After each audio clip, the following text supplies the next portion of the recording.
All right.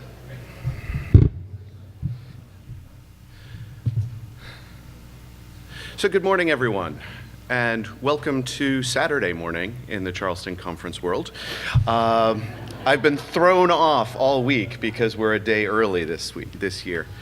So good morning. My name is Todd Carpenter. I'm the Executive Director of NISO, the National Information Standards Organization. In addition to speaking about the project, I'm going to be sort of MC. Is it loud? Needs to get louder? Mic closer. All right. Is this better? It's Saturday morning, Todd. It is Saturday morning. It was a late Friday night. So we're going to talk about the RA21 initiative, which is resource access in the 21st century. Joining me is Rob Kleshian from American University, Don Hemparian, who is from OCLC, and Gabriel from Elsevier. We are members of the RA21 steering group, and we're going to take you through a little bit about this project, which is a joint initiative between NISO and the International STM Association. So we have, in the last several decades, moved pretty rapidly from an environment where we were distributing content in ink on dead trees to a digital environment. And the way in which we have been providing access to that content primarily has been through IP-based authentication systems. And that worked really well in this environment where you had people in the library working on desktop computers in their offices or within the university network. The challenge is people are beginning to move more and more off of a geolocated network. They're working from home, they're working on buses, on trains, in Starbucks, even on an airplane. And the problem is that even if you are physically located on the campus, but you're using, say, your AT&T connected iPad, even though you're on the campus, you might not be connected to the campus network, which is causing a lot of the authentication systems to fail, and fail pretty miserably. Now, the library community is full of really smart people, and over the past decade, we've noticed, past 2 decades probably, noticed that IP authentication and direct connection to the campus network has certain problems, and how do we work around those problems? And the librarians have come up with a number of fantastic solutions. Proxy servers is one example. But these work really well until they don't. And certainly no offense to OCLC or any of the providers of proxy servers, who has had their proxy server shut down when the publisher notices unusual activity coming from that server, maybe once a year? Come on, once a year? Just once a year? Once a quarter? How many people once a week? The problem is you have got an authentication system running through a single point of failure. It even as robust as our proxy servers can be, they are a ripe target for abuse and problems. And in addition to this, we're in an environment where people are coming into digital content from a variety of different directions, a variety of different approaches. Say Google, behind the scenes, do you have access right to get to that content? You may or may not be pointed to you could get through. Say if you're working at home one day and you get through, that's great. Otherwise, you're not. And oh wait, if you can't get through on an IP-based system, do you have a login? Well, I'm not sure if I have a login. Do I have an Athens login? What's Open Athens? I'm not quite sure. We have trained users not to have to think about these things, and yet when they're not connected through the traditional pathways to get to content, they have to start thinking about these things, and they don't often have solutions to that. So they then go from, okay, maybe I'll go in through an Open Athens login, perhaps. And then you're presented with a question saying, well, which identity provider should I push you to? Identity provider? I'm at Johns Hopkins. Johns Hopkins isn't on this list. In Common is. And we're creating a situation where it's just so much easier to stop, go back to Google and say, okay, I'd like to find this in Sci-Hub.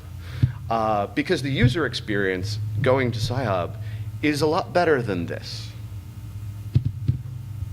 And so we're creating a situation where the users are getting so frustrated. We are annoying our patrons. I got access to this afternoon. I didn't get access to it this evening, and I have no idea why. And in addition to this, we're creating an environment where, in addition to creating an annoying experience for our users, we as a community are also not getting any analytics about the usage. We're driving people to areas where they may have, we're paying for content, libraries are paying for content that we're creating barriers to usage for those patrons. Many institutions are interested in tracking educational attainment and tying that to the use of the library materials for assessment purposes. Is this environment which we're creating outside of this environment really secure? Are the users really private when they go off to a variety of private sites? So in 2015, the pharmaceutical industry approached the Copyright Clearance Center and said, we have a problem. We have a problem with getting access to the content that we're paying for. Our users who are spread out all over the world are having problems getting access. And CCC said, that's not our problem. We should talk to the STM Association. The STM Association organized a couple meetings of the publishing community to address some of the challenges that they perceive in this. They eventually partnered with NISO, understanding that this can't be a publisher-led initiative. It needs to be a joint initiative between the publishing community, the library community, the software providers that are the intermediaries in this, the federations, which is why we launched the RA21 initiative. The RA21 initiative starts from some basic principles. We need to improve the user experience. It's fairly simple. We need to provide access to patrons from any location, on any device, beginning at any entrance point. That could be a discovery service, that could be Google, and ending with any content that that the institution is subscribed to. Ideally, with a consistent user interface and a service that provides greater privacy, awareness of privacy, better security, and options for personalization if a user wants to. We collectively want to create a system that is open. It is not proprietary. We don't want to have everyone go through a particular provider. It should be, the solution that we come up with should be reasonably easy to implement. I mean, nothing is quite as easy as IP-based, but understanding we need to make the system more robust, we also need to understand that not every institution has the resources of MIT. This needs to work in small community colleges. This needs to work in every library, not just the biggest and the most well-resourced. Again, vendor neutral. We don't want to create an environment which requires the library or the publisher to do a whole lot of new work. How can we build on existing systems? And also build in an awareness that this is going to be a long-term process to make this transition. So how do we build in gradual implementation? So, kind of moving on, I'm kind of running a little behind our time here. The RA21 initiative started out with an idea. We don't know what the solution is, so we're going to pilot some new technologies. There were 3 pilots. The first focusing on the corporate world. The other 2 are focused more on the academic sphere. They're self-organized groups to help develop new technology, test it, see if it works. with an ultimate goal of moving us away from, or providing a path to move away from IP-based authentication and balance some of these issues between analytics and privacy, and create a recommended practice that we can take out to the community and implement. So as I mentioned, there's 3 pilots. The first pilot is focused in the corporate community. They're focused on improving the user flow. They're creating a federation amongst the pharmaceutical industries. It's kind of an interesting use case for communities that don't already have, say, SAML implementations. The second pilot is, I think of sort of as a client-side solution to where are you from? How do you help the user navigate to the identity provider that's associated with their institution? It's based on some production service that is run currently in Europe called SAML bits. Essentially, they're kind of, think of it sort of as cookies in the user's client that points people in the direction of the identity provider.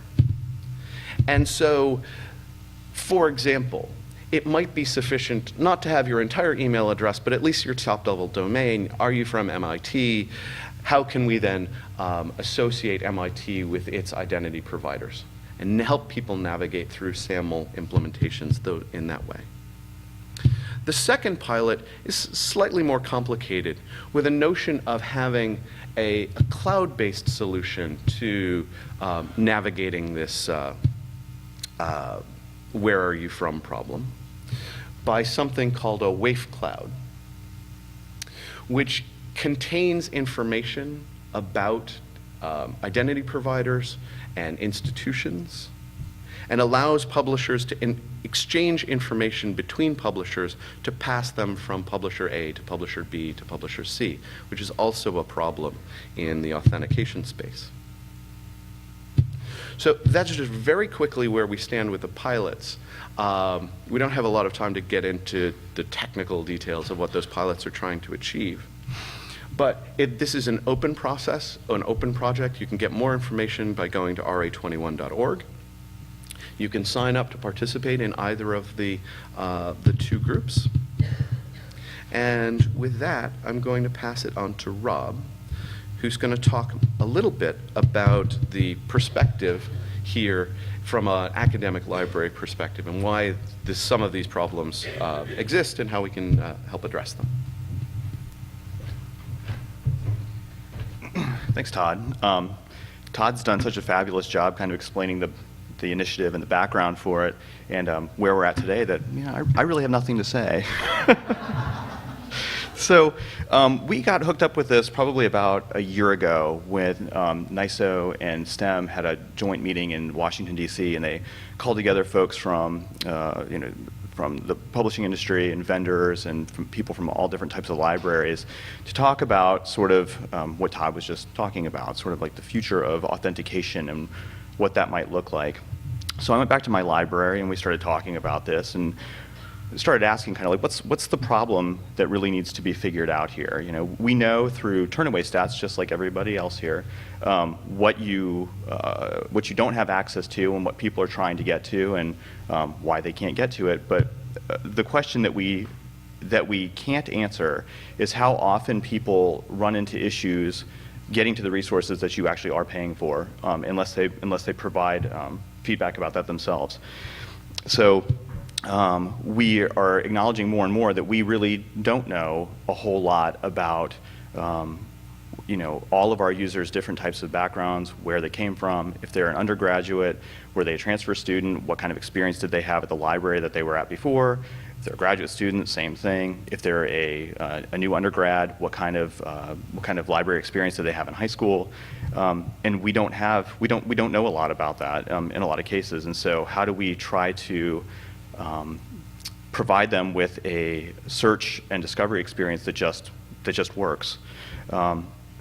And so if we, in discussing it again at my library, if we have an opportunity to help be involved with developing something that would help that happen, we should do that. We know that we have an increasing number of our users are accessing resources from off campus. Probably like many of you, we have a growing number of online programs, and so there are more and more people that we may never have any kind of face-to-face access with, let alone any kind of or relationship with. We try to provide library instruction for our users who are on campus, and in the opportunities that we can do it for our distanced users or people who are in other online programs, we try to do that, but there's not always that opportunity, and with a lot of online users, sometimes they don't really want that opportunity. They know how they want to get to resources, they know how they're used to, or they're accustomed to doing that, and they want to continue getting to those things in those ways. So, and again, we don't know what all of those are, so there are fewer opportunities to find out what we don't know. And with that, we acknowledge that that there are an increasing number of access points, and how people navigate and get to those is changing as well. We still tend to judge how people should get to those things, and there's a lot of uproar when it's like, what do you mean people do go to the library website to find what they need to? That's insane. But often people don't, and we find too that we don't get a lot of feedback when there are problems navigating. So again, like most of you, we have in our discovery interface, we have a little box at the top that says report a problem, and I think that I've gotten feedback from that. I get that maybe once every year, and usually the feedback is, this article is garbage, like how did you put this out there, and it's not about the content. You have to write back, I'm sorry, I'm glad you got something even though it wasn't helpful, but it's, it's kind of the problem we all run into. So, and really, how are we, on the library's end, how are we making sure that we're getting the most value that we can out of the resources that we're paying for? So trying to find better ways to provide more robust access seems the way to help do that. As Todd was saying, one of the priorities for RA21 is security and privacy, and our institution moved to using Shibboleth as the authentication layer for all of our university services. So in the library, we took advantage of that and put it in front of our library services as well. And we use Easy Proxy to actually determine who has what privileges to which resources. So, and that works really, really well for us. But that's still counting on people to go through the library website to get to those resources. And in talking about some of this too, it's interesting to find that while rightly libraries and publishers and vendors care a lot about user privacy, we're finding increasingly that our users kind of don't. They're happy to give their email address or other sorts of credentials to get a more personalized experience, or to get access to this, that, or the other thing. But it's really important to us that the project is really dedicated to patron privacy, and something else that Todd had said too about ease of implementation. I mean, I'm sure that there are folks in the room who are from big institutions that have systems departments with 15 people in them, and when there's an access issue, those 15 people get together and they talk about what the problem is, and then they say, I don't know what the problem is, do you? No, no, no, no, no. But eventually they'll figure it out. And then there are other people in the room who play the role of the systems librarian, the access services librarian, the technical services librarian, and the only other person in the library is the university librarian, who sits in their office and does mysterious things. So with that, if you want to talk about our Americans' interest in the project, or why we're enthusiastic about it, I'm happy to do that, and I'm going to pass it on to Don now, who's going to talk about Easy Proxy and RA21.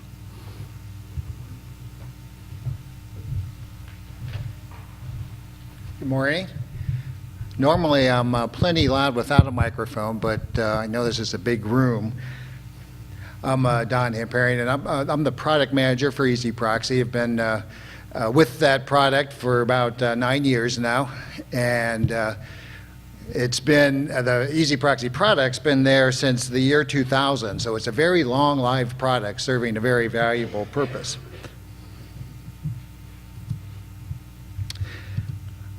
I would like to take a little survey here. Who in the room uses Easy Proxy, or at your institution uses Easy Proxy to access content? Okay. How many of you are administrators? You're the person with the editor trying to look through the text files. Okay.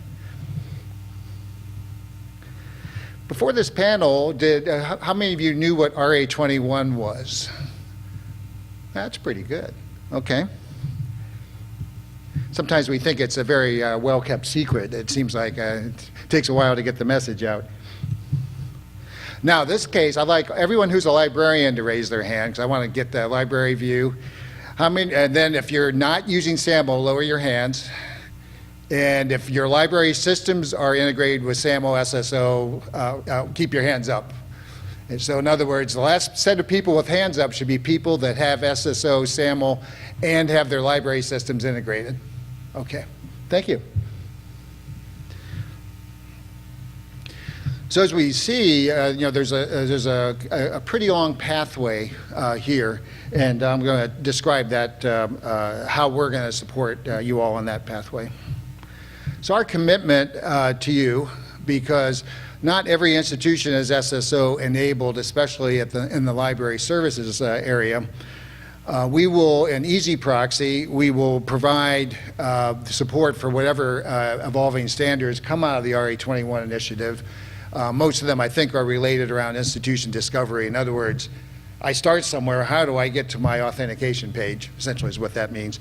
And then we'll be providing additional enhancements related to security protection for IP authentication, because what we see is that this is a multi-year effort. It's going to be a multi-year migration. And OCLC, in our membership role, doesn't want to leave anyone behind, and we don't want to be in a position of not being able to support libraries who need content access. And so Easy Proxy will continue to support IP authentication as we know it today, and we will continue to engineer solutions related to RA21 as the RA21 specifications come out.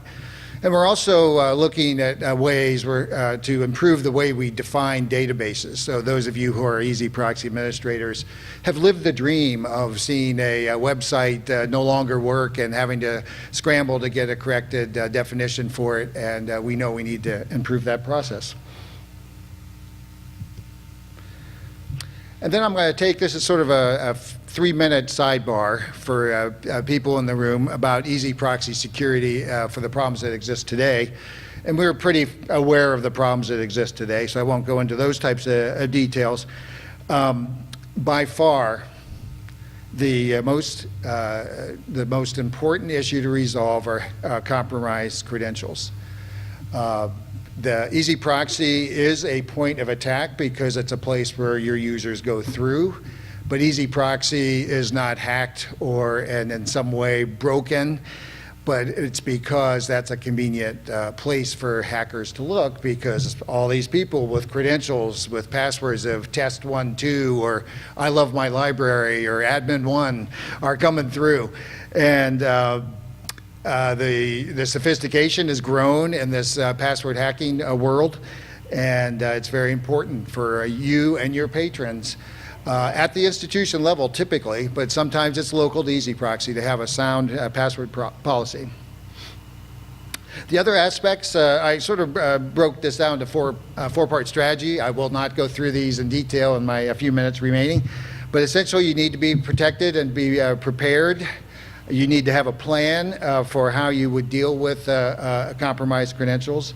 I need to work with education, both with OCLC and partnering with us, as well as working with your patrons. And then collaboration. RA21 is a perfect collaboration opportunity, and we will not solve this problem alone. It's not a publisher problem that can be solved only by publishers. It's not an OCLC issue that we can just solve with a product. It's a collaboration effort between our communities. And I did want to go into detail here. Just this might serve as a good reference for your administrator when you go back home. I get to go back home to snow and sleet, so I'm extremely excited to go back home today. I would say that the biggest opportunity is password policies and how you change and enforce passwords. How many have multi-factor authentication? Oh, how many know what multi-factor, don't raise your hand, I'll just describe it. Multi-factor authentication is a way to authenticate with two different pathways, essentially. So when you go to your bank, you log in with username and password, and now pretty typically you have to give it a cell phone number and they send a little code to you. That's multi-factor authentication. It's much safer because if you guess the passwords, you still can't get in because you don't have the code, and the code is changes at each request. So for those of you that have a SAML, shibboleth, or CAS-based systems, definitely look at multi-factor authentication. That does solve the problem in a large way. Commit resources to easy proxy resource management. I always say that, and I always feel bad about that because I know that librarians aren't just sitting around looking for things to do, but it's important to have someone watching your easy proxy server and managing it. And make sure you know a detection process to find compromised credentials before the publisher calls you and says, oh, we have to turn you off, and then there's a panic. It's good to exercise the process before that happens. Keep your evidence. We get 3 or 4 support calls a year. My server's down, I don't have any backups, how do I get easy proxy working again? You don't want to be in that position. You need these files as evidence in case you do have some break-in attempts. SSL, keep your OS operating system upgraded, install the current version of easy proxy. Here's a weird one. Keep your system time correct, because a lot of the detection schemes involve lining up your system time with the publisher's system time. And if your system time isn't correct, it makes it very difficult to do that. And then on education, we want to continue to work together, both on collaboration and education. We at OCLC know we have some more work to do to get some more word out about some of these tips on security. And you'll be hearing us more and more we'll advertise through the listserv for various webinars and educational opportunities. And this is a reference page, so when you go home, you have some links and a variety of topics, mostly oriented around securing easy proxy. And of course, there's a link to the RA21 initiative there too. And I do encourage you, even if you're not a SAML shibboleth institution, to sort of get involved a bit, because there's so much to RA21. There's the usability standpoints, characteristics we really want to work on, and we definitely need library input in those areas. And I will turn that over to Ann, and she will wrap it up. That is a big step.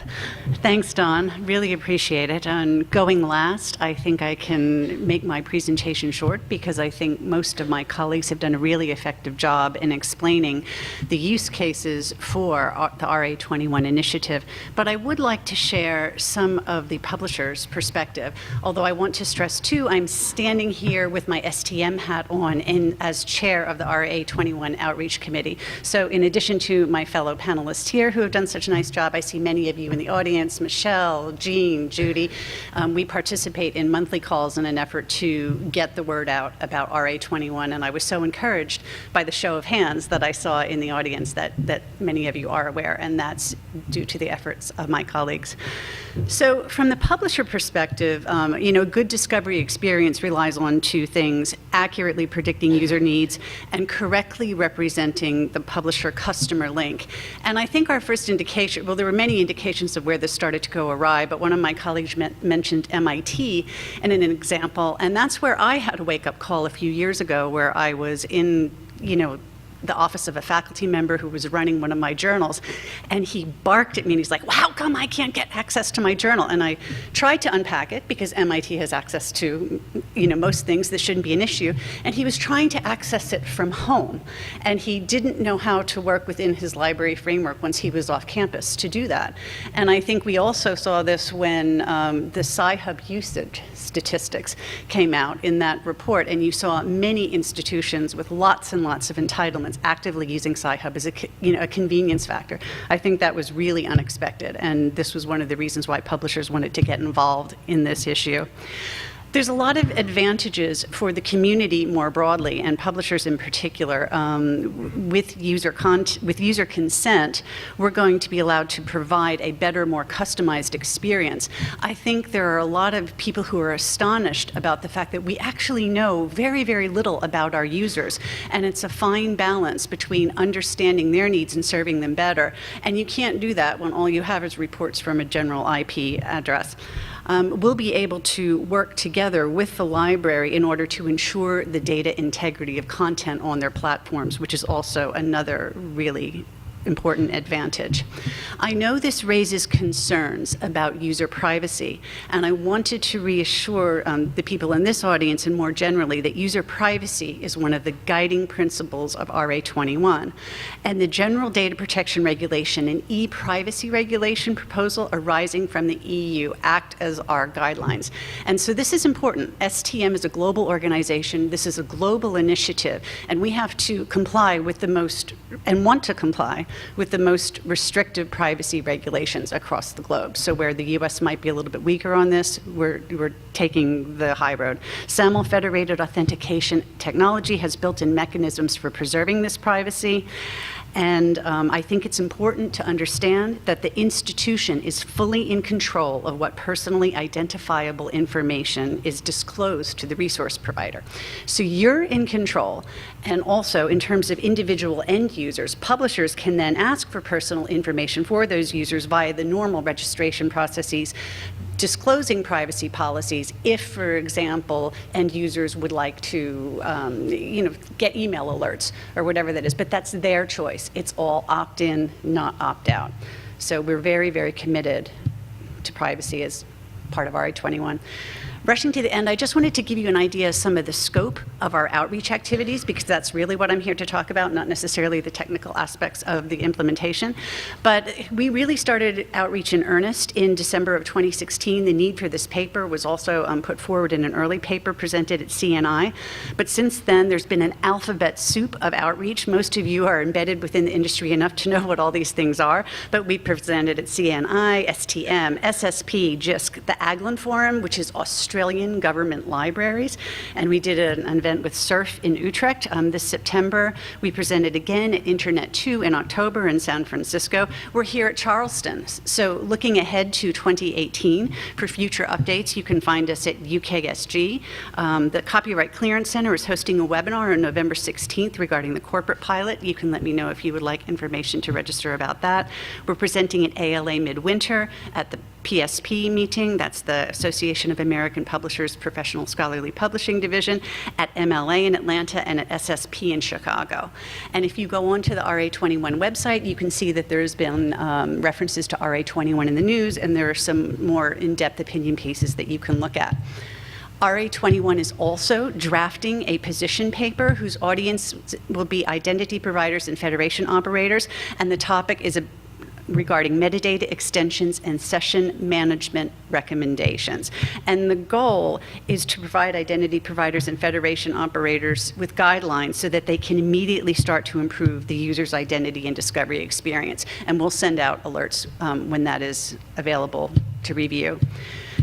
So just looking at pilot participation, I think it's important to understand the agreed goals of this project, which are working towards a working, demoable system with publisher platforms integrated within the WAYF cloud, and a public GitHub repository with the source of the WAYF cloud and an open source license, as well as a report with the results from our user testing of these early pilots, and a set of recommendations for governance and other operational aspects of the WAYF cloud. So again, it's going to be a federated and collaborative solution with guidelines that you can adopt within the framework that suits libraries, because your particular library, because as we know, not all libraries are the same. So who's involved? I just wanted to draw your attention to Julia Wallace is our program director, and Heather Flanagan is our project coordinator. She's running the pilots, and we have several steering committee members who I'm sure many of which are well known to you. They're listed here. We're always looking for more people to be on our outreach committee. So if you would like to participate and get involved with our monthly calls or helping us submit abstracts under tight deadlines to some of these meetings, we'd welcome that. I also travel regularly to institutions, both here in the US and my colleagues do in Europe. If you would like us to come to your institution, talk to me about it, I'd be more than happy to do so. So I think that's it from me, and now I think we have 10 minutes for questions. Right. I didn't get my run in today. I'm Adam Chesler from AIP, and this is going to reveal the depth of my ignorance about technology, but are the platform providers, such as the Adapons or Highwires or whomever of the world, involved with this, or is this independent of anything that they do? Actually, yes. Adapon is leading the WAYF Cloud project. Silverchair is also involved. Highwire is also involved. Highwire hasn't been as active because they're also working on a separate project in partnership with Google. But yes.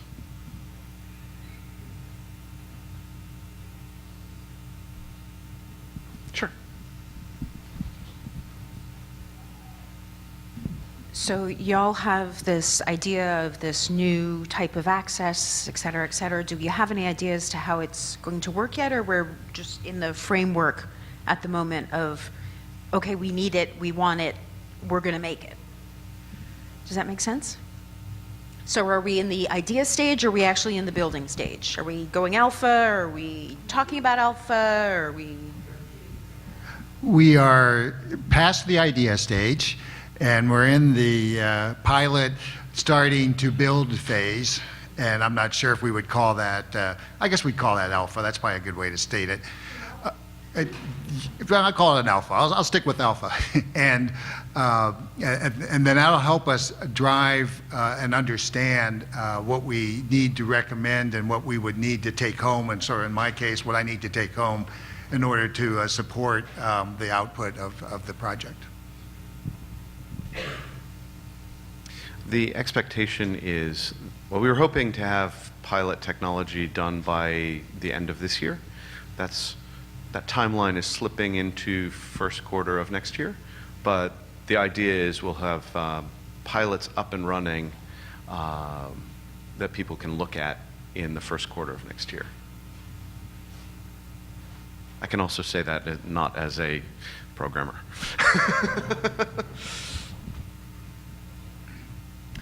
Hi, Steve Hansen from the American Chemical Society, and I was intrigued by hearing the presentation today. I've been in the loop a bit on my side, but you know, the context here, this is going to take a significant time to get there from here, so to speak, and I'm really interested about the transition stage. And as a publisher who manages our relationships with libraries, we're very frustrated as well by the blunt whack-a-mole instrument we have today to try and shut down and investigate abuse. I'm curious, particularly Dan, from the OCLC side, whether you've considered some of the tools. I know there's a capability, the aptly named X-forwarded 4, I think it is, to push some additional information through the server. I know this is a very controversial topic to get into because there's privacy issues. I guess I'm curious, are you thinking about any midterm discussions that will provide better tools in the transition period to help us get more of a rifle approach as opposed to the shotgun or whack-a-mole approach as we work through the transition? Yes. So as a library cooperative, we want to make sure that we're directed both by the needs to secure our systems and also by the needs for libraries to have the privacy they want at their institution. We are working, actually we're working now with a variety of research efforts, which I hope to turn into augmentations or additions to the product that will allow faster reaction time to known pirate IP addresses, allow the ability to dynamically turn them off and so the institution doesn't have to be searching their logs and making those configurations themselves. So right now we're focusing mostly on making sure, well, let me put it another way, there's a decent set of data about where the bad IPs are, where the pirate requests are coming from, and we are concentrating, our first step is concentrating on automating that process so the library administrator doesn't have to do that type of manual work to configure those addresses into their servers. We think that's going to make a big difference, and we just look forward to some announcements down the road there on that particular topic. When it comes to other types of aspects, of the X-forwarded option in Easy Proxy essentially forwards the IP address of the requester to the publisher, which helps a lot with trying to limit and understand where the attacks are coming from. Some institutions struggle with that type of setting and others don't, and that's a conversation I think we'll continue to have as we move forward here.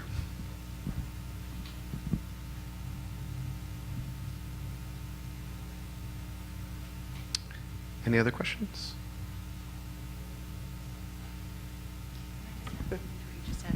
I just wanted to say that as the pilots get implemented and the results of the user testing are made available, one of the things that came up in a recent meeting of the outreach committee was the possibility of developing end user groups. And so you could have RA21 user groups to test these things. And I think if I understood your question correctly from the ACS, you're also looking for opportunities to have input into this process. So if that's the case, we'd love to work together with you on that. And we're working very closely with Ralph Youngen, who's part of your organization on this.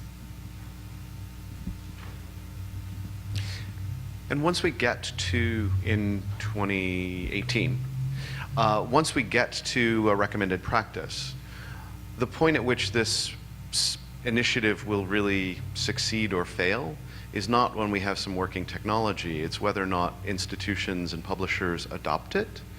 So we're putting in place a pretty robust initiative, kind of thinking of phase 2, to really roll out the technology, push strongly to get its adoption, push strongly to reach out not only with the library community, but also with the campus IT community, because they play an important role here as well in terms of integrating SAML solutions and single sign-on systems. That's usually not run by the library. So working in partnership with the library and campus IT is also an element of this project as well. More questions? I had a comment about that, and when we did our little hand-raising exercise just a few minutes ago, it's obvious that a lot of libraries are not yet technically equipped with the technology that RA21 is going to be oriented around, and that's something that OCLC as a membership organization understands, and we know we will need to be very helpful in that regard to help libraries out with that particular step.